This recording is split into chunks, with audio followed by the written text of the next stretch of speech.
보면은 예수께서 다시 가버나움에 들어가셨다라고 말씀하고 있습니다. 다시라고 했는데 오늘 본문 앞쪽에 1장 21절에서 예수님은 이전에 가버나움에 가신 적이 있었던 거죠. 그때 예수님은 귀신을 쫓아내셨고 베드로 장모의 열병을 고치셨고 해질녘에는 많은 병자와 많은 귀신 들린 자들을 고치셨다 했습니다. 그리고 그 다음날 아침에는 병고침의 기적을 보고 흥분한 무리가 예수님을 찾아왔었습니다. 그러나 예수님은 이 많은 사람들을 뒤로 하고 다른 마을로 가셨었습니다. 1장 36절에서 그러셨어요. 이르시되 우리가 다른 가까운 마을들로 가자. 거기서도 전도하리니 내가 이를 위하여 왔노라. 그 예수님의 이 목적이 전도였다는 겁니다. 사람들을 고치고 그들의 칭송을 받는 게 아니었어요. 예수님은 전혀 그런 것에 사람들의 관심과 칭송 이런 것에 매이지 않으셨습니다. 오직 주어진 사명과 목적에만 집중을 하셨던 겁니다. 그렇게 여러 마을을 돌며 전도하시고 이제 다시 가버나움으로 돌아오시게 된 겁니다. 역시나 예수님이 돌아오셨다는 이 말에 사람들이 구름대처럼 몰려듭니다. 2절 보시면요. 문 앞까지도 들어설 자리가 없을 정도였다. 이렇게 얘기를 했어요. 여러분 상상해 보십시오. 이미 집안은 사람으로 가득하고 그 문 밖에까지 또한 창 밖으로도 비집을 틈도 없이 사람들이 몰려 있었던 겁니다. 자, 그런 와중에 사람들이 한 중풍병자를 4사람에게 메워가지고 예수님 계신 집으로 왔습니다. 이미 집 앞은 사람으로 가득합니다. 그러니 혼자서도 비집고 들어가기 어려운 상황이 되어 있어요. 근데 4명이서 침상까지 들고 그 집 안으로 들어가겠다. 이 지금 상황으로는 불가능해 보입니다. 그럼 어떻게 해야 될까? 좀 더 기다렸다가 사람들이 좀 돌아가고 나면 그때까지 있어야 될까? 그럴 수가 없는 게 지난번처럼 어느 순간 홀연히 떠나버리실 수도 있는 겁니다. 이 중풍병자를 메고 온 사람들은 기회는 지금뿐이다라고 생각을 했던 거죠. 그럼 어떻게 해야 되겠습니까? 이들은요 상상도 못할 방법을 생각해냅니다. 우선 환자를 들고 지붕으로 올라갑니다.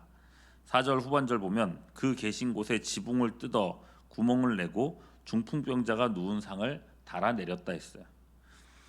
지붕을 뜯어서 구멍을 냈다. 근데 좀 걱정이 되죠. 왜냐? 아니 지붕을 함부로 뜯었다가 그 지붕이 주저앉기라도 하면은 인명 피해가 오히려 크게 나는 게 아니겠는가 하는 걱정이 되는 겁니다. 근데 보니까 아닌 것 같아요. 사진 한번 보여주시면요. 예, 이게 이스라엘의 전통 가옥 구조입니다. 보시면 이제 지붕 부분이 평평한 걸 보실 수가 있어요. 이 지붕은 기본 나무 들보가 가로 세로로 이렇게 틀을 딱 잡아놓고 그 위에다가 이 나뭇가지를 촘촘하게 덮어놓습니다. 그리고 그 위에 흙을 말려서 덮어놓은 구조로 되어 있습니다. 그러니까 이렇게 무겁게 되어 있지 않다는 거죠. 본문에 지붕을 뜯어냈다라고 되어 있는데 그게 맞는 말이에요. 위험하거나 재산상의 어떤 심한 손해를 끼칠 일은 아니었던 것 같습니다. 장정 4사람이라고 했으니까 나중에 이 집을 다시 수리해 주는 것도 어려운 일이 아니었을 것 같아요. 문제는 지붕 아래에 있던 예수님과 그 안에 있던 다른 사람들이겠죠. 갑자기 막 머리 위에서 소란스럽더니 지붕이 뜯어지는 겁니다. 그리고 먼지가 막 떨어지죠.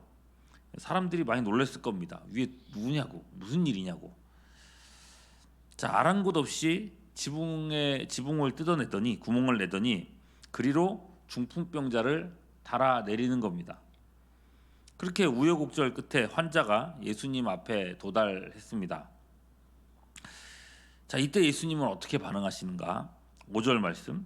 예수께서 그들의 믿음을 보시고 중풍병자에게 이르시되 작은 자야 내 죄 사함을 받았느니라 하시니. 자, 요 말씀 때문에 적잖은 논란이 있습니다. 예수님께서 믿음을 보셨다 그랬어요. 뭐 복음서에서 항상 나오는 얘기죠. 그 믿음을 보시고 뭐 병을 고치신다거나 뭐 구원하신다거나 여러 가지를 보여주시는데 그들의 믿음을 보셨다 그랬어요. 중풍병자에게 죄사함을 선언하는데 그들의 믿음을 보시고 중풍병자의 죄사함을 선언하셨다. 이 본문을 보면 어떤 생각이 듭니까? 다른 사람의 믿음 때문에 내 죄가 용서함 받을 수 있다는 뜻인가? 내가 예수님을 그러면 믿으면 내 믿지 않는 가족들도 구원받을 수 있다는 얘기인가? 절대 그렇지 않겠죠. 믿음은 누가 대신해 줄 수 있는 게 아닙니다. 내가 믿는다고 해서 내 가족들이 내 발목 붙잡고 같이 천국 들어가는 게 아니라는 거예요. 그러므로 여기서 예수께서 그들의 믿음을 보셨다라고 했을 때 여기서 그들에는 중풍병자 자신의 믿음도 포함되어 있는 겁니다. 중풍병자 이 개인의 믿음에 따라서 예수님은 죄사함을 선언하신 거죠. 그렇게 중풍병자의 믿음이었다. 거기에 중풍병자의 믿음도 있었다라고 이제 해놓는 겁니다. 그렇게 해결하고 나서도요, 여전히 예수님께서 그들의 믿음이라고 했던 이 말이 남아 있어요. 그럼 이 믿음은 어떻게 봐야 되는가? 자, 이 구절에 대해서요, 우리 종교개혁자 칼빈은 명쾌하게 답을 내놨습니다. 아브라함이 구원의 계약을 맺었을 때에 그의 믿음이 그의 후손에게도 영향을 미쳤습니다. 그래서 자기 신앙을 고백할 수 없는 난지 8일 만에 8일이 된 어린 아이에게도 할례로서 그 언약에 참여하게 했죠. 그 전통을 이어받아서 우리 시대에도 믿음의 부모 아래서 태어난 이 유아에게 세례를 베풀어 줍니다. 그러니까 부모의 믿음이 자녀에게 영향을 미친다는 겁니다. 물론 성인의 경우에는 또 다릅니다. 영생에 관한 한 본인의 믿음만이 중요합니다. 그런데 말입니다. 우리가 불신자들을 회개시켜 달라고 간구할 때에 우리가 하나님 그들을 구원해 주십시오. 자녀를 구원해 주십시오. 이 기도할 때 그 기도가 헛된가? 헛되지 않거든요. 우리의 신앙이 어떤 모양새로든지 도움이 되기는 한다는 겁니다. 우리의 신앙이 타인의 구원에 직접적인 영향을 끼치지는 못하지만은 우리가 깨닫지 못하는 영역에서 기도를 통해서 또는 우리의 섬김을 통해서 어떤 방법으로든 우리의 구원은 서로 도움을 받는다는 것입니다. 본문에서 예수님은 내 친구의 믿음도 보셨습니다. 그들의 믿음은 헛되지 않았다고 합니다. 그들의 믿음대로 중풍병자는 구원을 받게 되었습니다. 여러분, 하나님은 믿음을 보시는 분이십니다. 남편과 또는 자녀의 구원을 애타게 바라며 기도하는 여인의 기도를 하나님은 보십니다. 믿지 않는 남편 교회 나오게 해달라고 남편 신발까지 들고 교회에 나왔다는 옛날의 간증들이 얼마나 많았습니까? 그래서 남편 되시는 분이 그런 간증을 하는 경우가 종종 있어요. 나는 몸이 교회 나오기 전에 신발이 먼저 교회를 다녔다고. 그러니 여러분, 그냥 놔두면 언젠가 교회 나가겠지, 하나님이 택하셨으면 언젠가 뭐 신앙생활 하겠지, 그렇게 생각하면 안 된다는 겁니다. 그거는 믿음이 아닙니다. 이 내 친구가요, 그런 마음으로 있었다고 생각해 보십시오. 뭐 예수님 오셨으니까 알아서 고쳐주시겠지, 이 사람이 택함 받았다면 어떻게든 예수님이 찾아와서 고치시겠지, 그랬다면 이 중풍병자는 고침받지 못했을 겁니다. 믿음으로 우리는 누군가의 구원을 도울 수 있다는 것입니다. 연약한 사람을 강하게 할 수 있습니다. 하나님은 우리의 믿음을 보시고 일하시는 분이라는 것입니다. 조금 더 중요한 얘기를 들어가겠습니다. 이 중풍병자를 보시고 예수님은 이런 말씀을 하십니다. 작은 자야 내 죄사함을 받았느니라.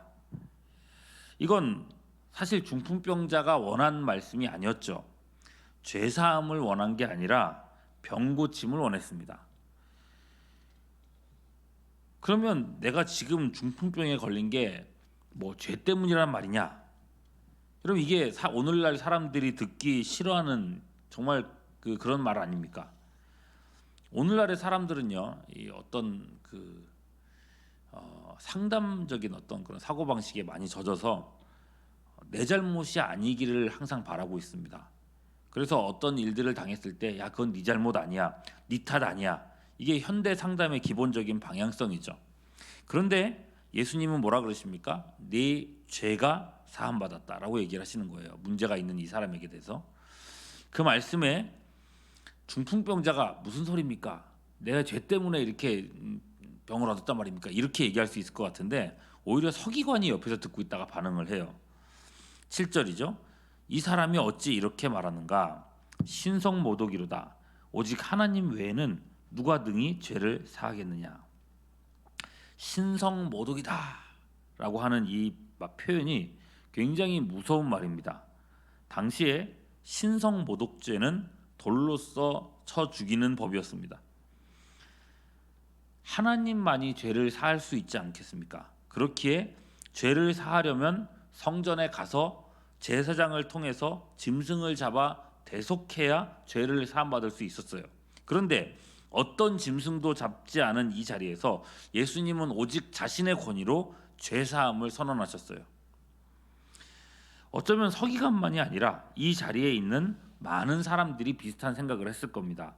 아니, 아무리 병을 고칠 수 있어도 그렇지 저런 말은 지나친 것 아닌가? 죄사함을 본인이 스스로 그렇게 선언할 수 있다는 게 말이 되는가? 예수님은 그 생각을 아시고 이렇게 말씀하세요. 너희는 죄를 사하겠다는 나의 말에 고민을 하고 있구나. 그렇다면 물어보자. 9절이죠. 이 중풍병자에게 내 죄사함을 받았느니라 하는 이 말과 일어나 내 상을 가지고 걸어가라 하는 이 두 말 중에서 어느 것이 쉽겠느냐라고 물어보세요. 여러분, 뭐가 쉽겠습니까? 정직하게 말하자면요, 내 죄사함을 받았느니라 라고 말하는 게 더 쉽습니다. 왜냐하면 이건 확인할 길이 없거든요. 죄사함을 받았는지 안 받았는지 뭐 알 게 뭐겠습니까? 그죠? 그에 비해서요, 일어나 걸어가라 라고 하는 말은요, 함부로 하기 어려운 말입니다. 내가 일어나 걸어라 라고 얘기했는데 못 걸어가면요, 못 일어나면요, 그러면 이거 얼마나 망신스러운 일입니까? 내가 무능하다는 것이 순식간에 여기 주변에 모여있는 모든 사람에게 만천하에게 드러나게 되는 건데, 그러면 지금까지 예수님이 해왔던 모든 가르침과 인격과 이런 것들이 한순간에 무너질 수 있는 거거든요. 눈앞에 증거로 딱 드러나니까.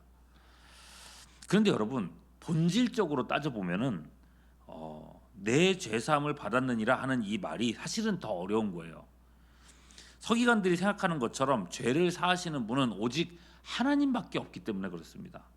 그러므로 예수님께서는요, 지금 눈으로 확인할 수 없는 이 죄사함을 눈에 보이는 병고침으로 증명하기 위해서 오늘 이 말씀을 하고 계신 거예요. 그 일을 통해서 10절, 인자가 땅에서 죄사하는 권세가 있는 줄을 알게 하려 하노라 라고 말씀하시는 거죠. 예수님이 죄를 사하시는 하나님이다. 예수님이 하나님이라는 사실을 증명하려고 하시는 거예요. 11절, 중풍병자에게 말씀하시되 내가 내게 이르노니 일어나 내 상을 가지고 집으로 가라 하시니 12절 어떻게 됐습니까? 그가 일어나 곧 상을 가지고 모든 사람 앞에서 나갔다라고 돼 있어요. 예수님의 말씀에 중풍병자의 병이 나았습니다. 이로써 내 죄사함을 받았느니라 했던 이 말씀도 헛되지 않았다는 것이 증명되었습니다. 여기서 우리가 짚어야 될 부분이 있어요. 예수님께서 9절의 질문 어떤 말이 더 쉽냐라고 물으신 이유는 10절에 인자가 세상에서 죄를 사하는 권능이 있는 하나님이라는 것을 보이시려 한 것입니다. 그러니 이 사건을 본 모든 무리들은 예수님 자신을 주목하고 알아보고 이분이 하나님의 아들이시며 하나님이시구나라고 믿었어야 했습니다. 근데 12절 후반절 결과는 어떻습니까? 그들이 다 놀라 하나님께 영광을 돌리며 이르되 우리가 이런 일을 도무지 보지 못하였다 하더라. 이들은 의도적으로 예수님을 대면하지 않습니다. 하나님께 영광을 돌렸다라고 말하지만은 이 상황은 참된 영광이 아니라 예수님이 하나님이시다라고 하는 진리를 애써 회피하는 어리석은 모습이라는 겁니다. 예수님은 수많은 표적과 기사로 끊임없이 자신이 누구신지를 보여주시고 나타내셨지만은 사람들은 죄의 눈이 가려워서 예수님을 알아보지 못했던 것입니다. 예수님께서 가장 많은 기적을 행하셨던, 이적을 행하셨던 가버나움도 마찬가지였습니다. 그러므로 요한복음 1장 11절은 뭐라고 얘기합니까? 자기 땅에 오매 자기 백성이 영접하지 아니하였으나. 근데 여기서 끝이 아니죠. 이어지는 12절, 영접하는 자 곧 그 이름을 믿는 자들에게는 하나님의 자녀가 되는 권세를 주셨으니. 여러분, 한 사람이 예수님 앞에 돌아오는 것 확실히 어려운 일일 겁니다. 예수님이 직접 오셔서 그 병을 고치시고 가르치시고 증명하셨어도 사람들은 예수님을 믿지 못했습니다. 그러나 그런 가운데도 어떤 사람들이 있어요? 영접하는 자가 있었다는 것입니다. 중풍병자를 예수님 앞에 데리고 온 이 사람들처럼, 그리고 병 고침 받은 중풍병자 본인처럼 요한복음 1장 13절, 이는 혈통으로나 육정으로나 사람의 뜻으로 나지 아니하고 오직 하나님께로부터 난 자들이니라. 기적처럼 하나님께 나오는 사람들이 반드시 있다는 것입니다. 아무리 교회의 위상이 떨어진 오늘날이라 할지라도, 또는 복음을 전하기 힘들어진 토양이라 할지라도 택하신 하나님의 백성은 어디에나 반드시 있다는 것입니다. 그들에게는 중풍병자의 내 친구들과 같은 믿음의 도움이 절실히 필요합니다. 인간성이 메말라지기 쉬운 오늘날, 나도 힘들지만은 어려운 사람들을 돕는, 믿음이 또 연약한 이들을 돕는 그런 우리 모두가 될 수 있기를 바랍니다. 일반 은총으로 주어진 도구들이 있지 않습니까? 전화, 메시지 이런 것들로 서로 자주 격려해 주시고, 오늘 아침에도 내 주변에 있는 지인들을 위해서, 구원받아야 할 여러분들이 마음속에 품고 있는 그 사람들을 위해서 기도해 주십시오. 하나님의 은혜가 우리의 섬김을 통해서, 기도를 통해서, 또는 믿음을 통해서 각 사람에게 흘러가고 역사가 일어날 줄 믿습니다. 기도하겠습니다. 죄를 사하는 권세가 있으신 예수님이 질병과 두려움의 공포도 물리치시는 주권자이심을 고백합니다. 갖가지 이유로 고통받는 사람들을 보면서 하나님의 뜻을 찾기를 원합니다. 기도해야 될 제목들이 선명해지게 하시옵고, 내가 섬겨야 할 사람들이 생각나며 하나님의 지혜로서 우리 각자가 해야 될 사명을 감당케 하여 주시옵소서. 우리 성도님들 어디에 있든지 하나님의 평강으로 채워주시기를 간구하옵고, 우리 구주 예수 그리스도의 이름으로 기도하옵나이다. 아멘.